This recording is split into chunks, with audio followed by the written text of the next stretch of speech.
अस्सलाम वालेकुम viewers, I hope आप लोग अल्लाह के फज़ल व करम से खैरियत से होंगे। अल्हम्दुलिल्लाह मैं भी बिल्कुल ठीक हूँ। व्यूवर्स, अब आपको जो है बाज़ार से फ्रोज़न फ्राइज़ ख़रीदने की बिल्कुल ज़रूरत नहीं है। इस वीडियो में मैं आपके साथ शेयर करूँगी कि होममेड फ्राइज़ घर में किस तरह बनाए जाएँगे और उसको लॉन्ग टाइम के लिए हम किस तरह फ्रीज़ करके रखेंगे। जो न सिर्फ बहुत आसानी से बन जाएँगे बल्कि बहुत सफाई-सुथराई के साथ बन के तैयार होंगे और हेल्दी भी होंगे। चलें स्टार्ट करते हैं। इसके लिए मैंने 2 केजी के करीब आलू ले लिए थे और इन्हें बहुत अच्छी तरह से मैंने वॉश कर लिया था। वॉश करने के बाद मैंने जो है वो इनको इस तरह से पिलर की मदद से जो है वो सारा छिलका इसका रिमूव कर लिया है। ये इस तरह से हम सारा पिलर की मदद से सारे आलूओं का जो छिलका है वो रिमूव कर लेंगे अच्छी तरह से और इसको फिर हम एक बार जो है दोबारा वॉश कर लेंगे। अब ये मैंने वॉश कर लिया है। वॉश करने के बाद अब हम इसे फ्राइज़ की सूरत में कट कर लेंगे इस तरह से। ये इस तरह से हम कट कर लेंगे। इसके जो पीसेस हैं वो बहुत ज़्यादा ना आप पतले रखिएगा और ना बहुत ज़्यादा मोटे। बस नॉर्मल इसकी जो है थिकनेस होनी चाहिए जिस तरह फ्राइज़ की होती है। ये इस तरह से मैं सारे कट कर लेंगे और एक मैं थोड़ा डिज़ाइन में कट करूँगी क्योंकि डिज़ाइन के कटे हुए फ्राइज़ जो होते हैं वो बच्चों को बहुत ज़्यादा अट्रैक्ट करते हैं। तो इस तरह से अगर आपके पास कोई कटर हो डिज़ाइन वाला तो आप उससे इसको कट कर लें। प्लेन भी कट कर सकते हैं करके सारे प्लेन भी रख सकते हैं तो मैं कुछ प्लेन करूँगी और कुछ जो है इस तरह से डिज़ाइन में कट कर लूँगी। ये इस तरह से।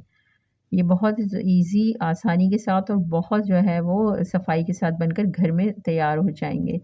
इस हमें ज़रूरत नहीं पड़ेगी कि हम बाज़ार से ख़रीदें, अब घर में हम आसानी के साथ बना सकते हैं क्योंकि आलू जो है वो इस टाइम सस्ते हैं। अब बहुत सारे आलू ख़रीदें और एक दफ़ा में बना लें। अब ये देखिए मैंने सारे फ्राइज़ इस तरह से कट कर लिए थे। कट करने के बाद मैं अब इसे अच्छी तरह से जो है वॉश कर लूँगी। इस तरह से मैं पानी में भिगोती रही थी इसको वरना ये काले पड़ जाते हैं अगर हम इसको पानी में ना डालें। अब ये मैंने इस तरह से सारे वॉश करके रख लिए हैं। अब एक हम पॉट लेंगे गैस और गैस ऑन कर देंगे। ये मैंने पानी पहले से गरम कर लिया था इसमें और उसके साथ ही इसके अंदर मैं 1 टेबल स्पून जो है वो नमक ऐड कर दूँगी। जब पानी हल्का सा उबलने लगेगा तो हम इसके अंदर जो है वो फ्राइज़ ऐड कर देंगे।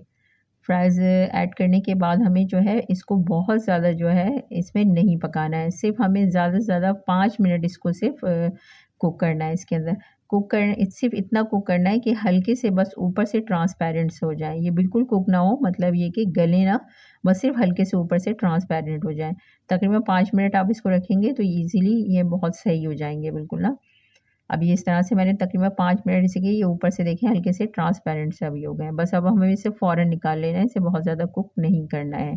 किसी भी छन्नी की मदद से जो है आप इस तरह से जो है इसको निकाल लें। ये मैंने इस तरह से इसको सारे निकाल लूँगी। निकालने के बाद इसका पानी सारा ड्रेन कर लेना है हमें। जब पानी इसका सारा ड्रेन हो जाएगा तो उसको हमें इस तरह से जो है किसी भी जो है ना किचन टॉवल पे इस तरह से सारे फैला देंगे और हम इसको खुद ड्राई होने देंगे। अब हम पंखे की हवा में रख दें या ऐसे ही छोड़ दें, ये थोड़ी देर के बाद खुद ही ड्राई हो जाएँगे। ये इस तरह से मैं इसको फैला दूँगी ताकि ड्राई हो जाए। अब ये सारे मैंने फ्राइज़ जो हैं इस तरह से किचन टॉवल पे फैला के रख दिए थे। अब ये सारे जो है ड्राई हो चुके हैं। इसका पानी इसमें बिल्कुल नहीं रहना चाहिए। बिल्कुल ड्राई हो जाना चाहिए। अब इसके अंदर मैं जो है 1 कप जो है वो कॉर्नफ्लोर ऐड करूँगी। अच्छा कॉर्नफ्लोर आपने जो है ज़्यादा क्वांटिटी में इसके अंदर ऐड करना है। इसमें जो है बिल्कुल कंजूसी नहीं करनी कॉर्नफ्लोर जो है ना लगाने में। और इसको अब हम अच्छी तरह से बहुत अच्छी तरह से जो है इसको मिक्स कर लेंगे हम। इसको इतनी अच्छी तरह से हमें मिक्स करना है दोनों हाथों की मदद से आपके ये जो है सारा कॉर्नफ्लोर अच्छी तरह से जो है वो बिल्कुल फ्राइज़ के ऊपर चिपक जाए ये बिल्कुल, बहुत अच्छी तरह से। ये देखें इस तरह से ये सारा मैंने मिक्स कर लिया है। ये इस तरह से जो है कॉर्नफ्लोर हमारा सारा चिपक चुका है सारे फ्राइज़ पे और बहुत अच्छी तरह से आपने फ्राइज़ पे इसको चिपकाना है कि बिल्कुल वो ना रहे और दूसरा सबसे इसका जो अहम पॉइंट है, इसके अंदर बिल्कुल भी जो है ना मॉइस्चर ना रहे। बिल्कुल ड्राई होनी चाहिए आपके जब आप इसको गर्म पानी से निकाल लें तो उसके बाद इसको बिल्कुल ड्राई रखिएगा। अब इसको फ्रीज़ करने के लिए ये मैंने इस तरह से जो है ज़िप बैग्स ले लिए हैं। ईज़िली मार्केट में अवेलेबल होते हैं, आप कोई भी ज़िप बैग ले लें और इस किसी भी साइज़ के और उसके अंदर इसको जो है जो है ऐड करके इसमें सारे इस तरह से मैं इसके अंदर सारे डाल दूँगी। हाफ़-हाफ़ करके मैं 2 बैग में इसमें मेरे 2 बैग बने थे तो मैं 2 में इसको डिवाइड करूँगी। हाफ़ इसके अंदर करूँगी और हाफ़ दूसरे बैग के अंदर करूँगी। सारे इस तरह से और इसकी एयर निकालने के बाद इसको हम जो है वो बंद करेंगे। इसमें एयर नहीं रहनी चाहिए, बिल्कुल एयर हमने निकालने के बाद इसे जो है वो इसका जो है ज़िप लॉक करना है हमें। ये इस तरह से मैं सारे पहले ऐड कर लूँगी इसमें। बस इसके अंदर एक एयर बिल्कुल ना रहे, बिल्कुल अच्छी तरह से आपने एयर निकाल कर इसको जो है वो बंद करना है। इसकी ज़िप को, और दूसरा जो है वो इसमें जब कॉर्नफ्लोर लगाने से पहले बिल्कुल मॉइस्चर ना हो बस।